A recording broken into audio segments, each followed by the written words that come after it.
Rachel Nagle with Adventurous Heart, and as I said in another video, I'm going to break down a bunch of different types of foods you can have while you're in the backcountry. That way it gives your palate a little bit more different taste other than just boil in the bag. For today, we're going to work on the mashed potato bowl. For each of these, I repackage them at home so there's minimum waste in the field. And I write what's on here so I know when I'm in the backcountry. Mashed potato bowl, 2 people, 500 calories each. So in this bag is 1,000 calories, because having enough calories while you're out hiking is important. So if we take apart what's in here, we have a couple different things. We have corn, of course, because every good mashed potato bowl, and we're talking like KFC mashed potato bowl, has corn, chicken, gravy, and of course mashed potatoes. So we have freeze-dried corn, which will take a while to rehydrate. At home, I went ahead and mixed the chicken in with the milk. The mashed potatoes called for powdered milk, so because I want more calories, I have whole powdered milk in here with the chicken. These two I'm going to start in water first as I put it in there, because they're going to take a long time to rehydrate.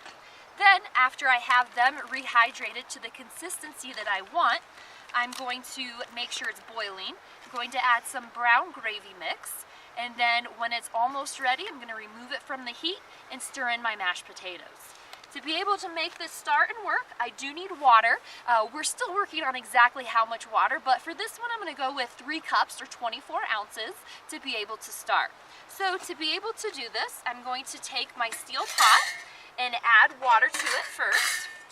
You want to make sure before you start the stove that you have your water and everything set and ready to go. So I have it pre-measured. If you have a Nagle, it shows exactly what you need to be able to get. So I have 24 ounces or 3 cups that I'm going to go ahead and add to my steel pot. And because the freeze-dried takes a long time to rehydrate, while the water's still lukewarm, I'm going to go ahead and add all of that. So I'm going to add the freeze-dried corn, as well as the freeze-dried chicken and the powdered milk. And again, this is a serving for 2 people. There's 1 cup of freeze-dried corn in here, about 2/3 cup of chicken, and then powdered milk per the directions on your mashed potatoes. Just a 4.5 cup or 2 servings for mashed potatoes, and then 1 powdered mix as well. So I'm going to go ahead and let everything start to mix. Make sure I take care of my trash. Mix all of this in. And then you have 2 options here. One, you can let this soak for about 10 minutes before you start cooking, or you can start it on low heat.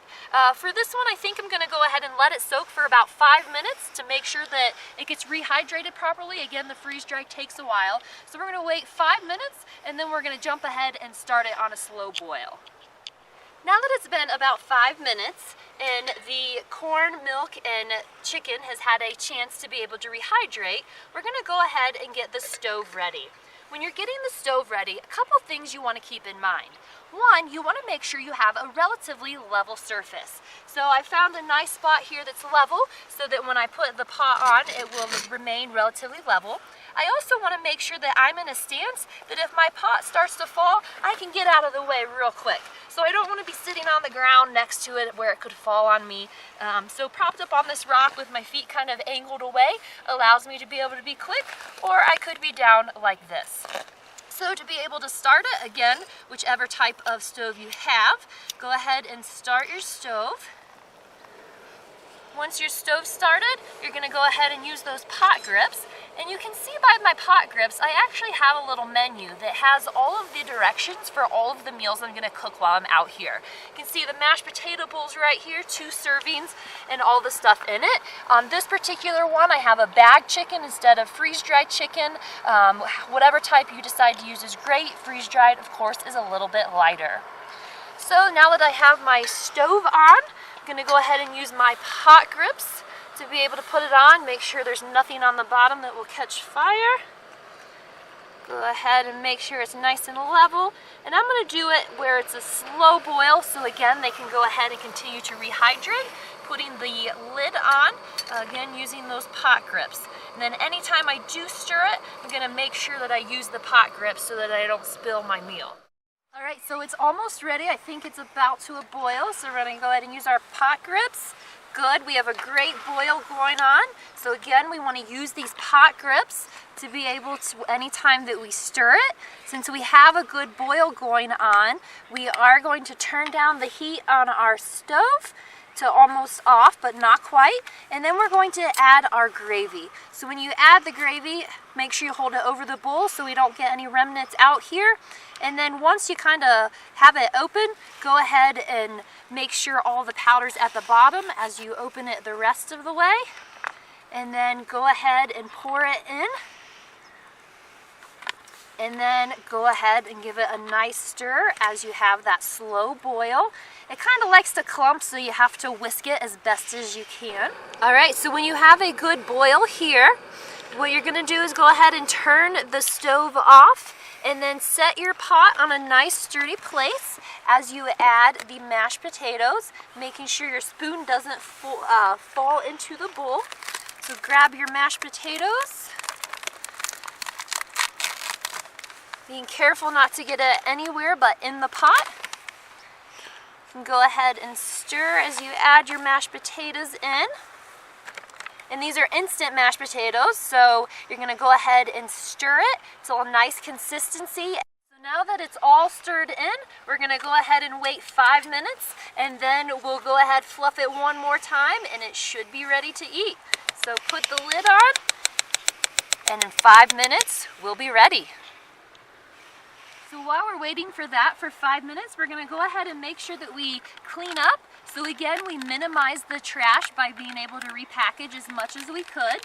So we're gonna take all of this trash that was in our bag, and we are going to create a trash bag. So this can become our trash bag for our breakfast, our lunch, anything else. But we have a small packaging that we brought out into the backcountry that we can carry this out with us, and at our next official trash can or resupply station we can get rid of our trash, but not until then. So it's been just 5 minutes. We'll see how it's fluffed up. So let's go ahead, take a look. Instant mashed potatoes, you gotta fluff up.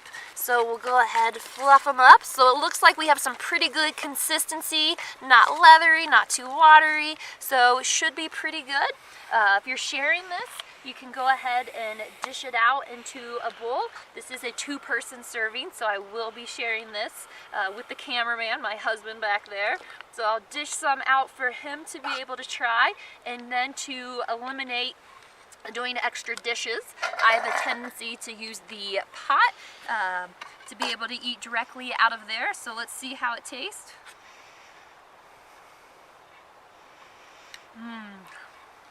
That's hot. I know you don't believe me, I'm going to say that it's good either way, but it's actually really good and reminds me of a KFC bowl back home. So if you want to add something new to your repertoire of being able to have something good in the backcountry, mashed potato bowl is certainly one of my recommendations. So give it a try, figure out your own style. This is my style, and I hope you enjoy. Again, I'm Nagle with Adventurous Heart, and I hope you enjoy your mashed potato bowl.